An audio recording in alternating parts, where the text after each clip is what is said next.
મિત્રો, આજે હું બાળ મેળા માટે એક નાનકડો પ્રોજેક્ટ લઈને આવી રહ્યો છું. તે તમે શાંતિથી સાંભળજો. આજે અમે એક બ્લેન્ડર બનાવ્યું છે. Good morning sir. અમે આ બ્લેન્ડર બનાવવા સૌપ્રથમ અમે અમારી પતી ગયેલી પેનની એક નાનકડી રિફિલ લીધી. ત્યારબાદ જે મોટો કુલરમાં એક નાનકડી પંખુડી આવે છે તે લીધી અને ત્યારબાદ અમે બ્લેન્ડર જેવું એક નાનકડું ઢાંચું તૈયાર કરી દીધું. ત્યારબાદ તે ઢાંચામાં અમે બેટરી સાથે 2 વાયરો કનેક્ટ કર્યા.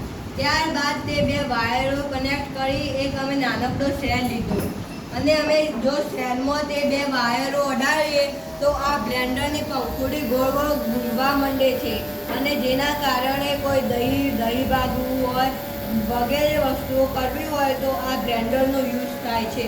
અને આ બ્લેન્ડર બહુ સસ્તા રૂપિયામાં જ પડી જાય છે અને અત્યારના સમયમાં ભારતમાં વધુ પૈસાના કારણે બધાના ભાવ વધી ગયા છે અને આ અમે બ્લેન્ડર બનાવવા 100 રૂપિયાનો યુઝ કર્યો હતો. બસ સસ્તું.